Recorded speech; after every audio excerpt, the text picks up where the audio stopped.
John James recently finished a 51-year career in television news, a career that found him working or consulting in 18 U.S. cities, interacting with some 700 news anchors and reporters.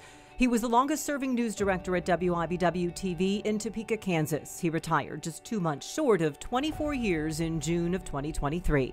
Adding it up, John assumed ultimate responsibility for more than 33,000 hours of news produced at WIBW-TV during his tenure.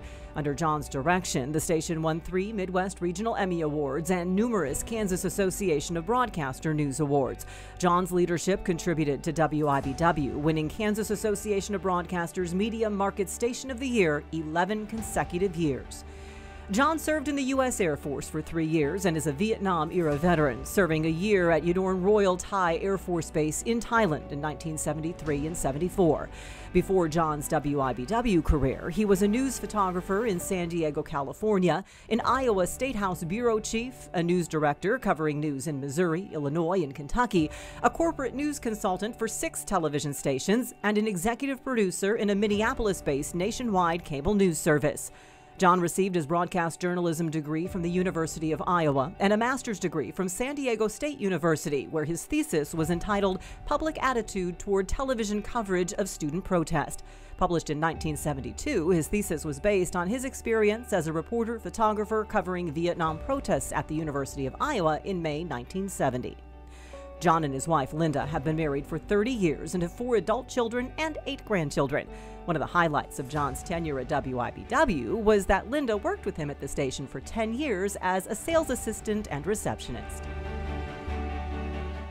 Of course, we can't talk about John without mentioning his love of whiteboards. It was just one of the quirks that made him such a memorable and effective leader.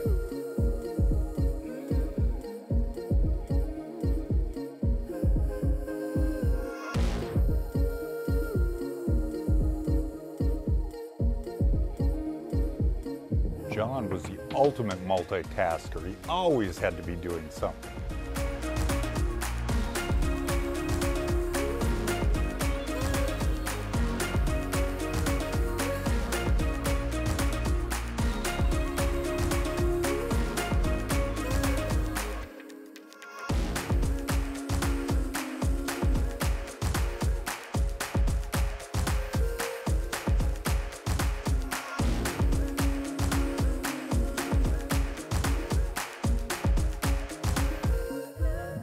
Hey there, I'm Starsky. Funny is the word that comes to mind about John. He always had this wicked sense of humor.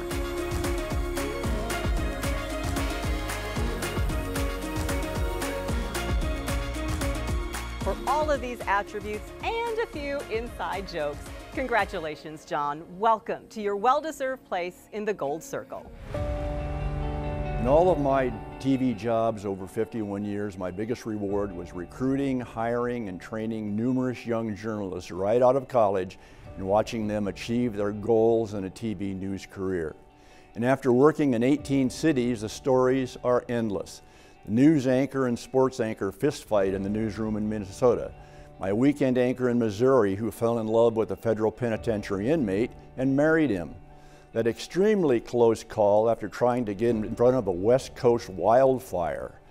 Shooting film at the last basketball game of UCLA coach John Wooden in 1975, and sneaking past President Gerald Ford's entire Secret Service detail in order to get a close-up video of his Air Force One departure from San Diego. And at WIBW-TV on May 23, 2012, a mentally disturbed man smashed through the glass front door of the station, rushed through the building, assaulting 5 employees until 8 of us tackled him and held him down until police arrived. That became a nationwide story for several days. The assault and following court trial is an experience I will never forget. Honestly, I think I could still be working in a newsroom today. But in early 2023, I came to realize that the first news people I had hired had retired. Secondly, I had always used humor in my management of young people, but suddenly my dad jokes had become granddad and then great-granddad jokes. It got worse. I realized that not only was I older than WIBW-TV, but also older than the oldest TV stations in Oklahoma, Nebraska, Colorado, and other nearby states. And last but not least, as I sat in my recliner one evening, I had a flashback to my youth and realized that when I was a freshman in high school, Donald Trump was a sophomore and Joe Biden was a freshman in college. I knew then I just had to be the first of that trio to call it a career. I can't say enough about all the wonderful people I worked with in all those cities, especially at WIBW-TV in Topeka and parent company Gray Television, the last TV family of my career. And thank you again to the Heartland chapter of the National Academy of Television Arts and Sciences for this Gold Circle honor.